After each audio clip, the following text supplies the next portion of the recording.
महाराष्ट्र विधानसभा चुनाव को लेकर कांग्रेस नेता राहुल गांधी द्वारा लगाए गए मैच फिक्सिंग के आरोपों ने राजनीतिक माहौल गरमा दिया है।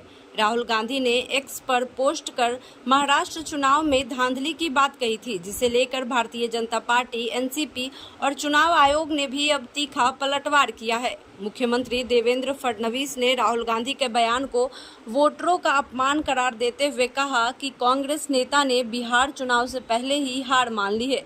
उन्होंने राहुल गांधी पर तंज कसते हुए कहा कि जब तक वो जमीनी हकीकत नहीं समझेंगे तब तक कांग्रेस को हार मिलती रहेगी। वहीं एनसीपी के वरिष्ठ नेता प्रफुल्ल पटेल ने भी राहुल गांधी की आलोचना करते हुए कहा कि विपक्ष के नेता जैसे ऊंचे पद पर बैठे व्यक्ति को गंभीरता से बोलना चाहिए। उन्होंने तंज किया कि जब राहुल जीतते हैं तो सब कुछ ठीक होता है, लेकिन हारते ही शिकायतें शुरू हो जाती हैं। वहीं बीजेपी आईटी सेल प्रमुख अमित मालवीय ने भी सोशल मीडिया पर राहुल को घेरा। उन्होंने कहा कि राहुल गांधी को चुनाव प्रक्रिया की पूरी जानकारी है, लेकिन उनका मकसद भ्रम और अविश्वास फैलाना है। उन्होंने आरोप लगाया कि राहुल बार बार संस्थानों पर सवाल उठाकर मतदाताओं को गुमराह करने की कोशिश कर रहे हैं, जो कि एक सोची समझी रणनीति का हिस्सा है। वहीं दूसरी ओर शिवसेना उद्धव ठाकरे गुट के नेता संजय राउत ने राहुल गांधी के आरोपों का समर्थन किया।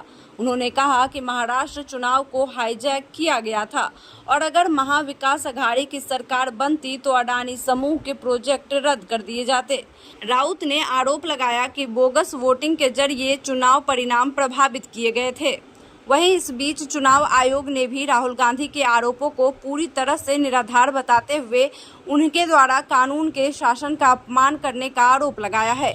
आयोग ने स्पष्ट किया कि महाराष्ट्र की मतदाता सूची को लेकर लगाए गए आरोपों का जवाब कांग्रेस को 24 दिसंबर 2024 को ही भेजा गया था, जो चुनाव आयोग की वेबसाइट पर भी उपलब्ध है। आयोग ने दोहराया कि चुनावी प्रक्रिया में लगे लाखों कर्मियों की मेहनत और निष्पक्षता पर सवाल उठाना न केवल दुर्भाग्यपूर्ण है बल्कि लोकतंत्र का अपमान भी है।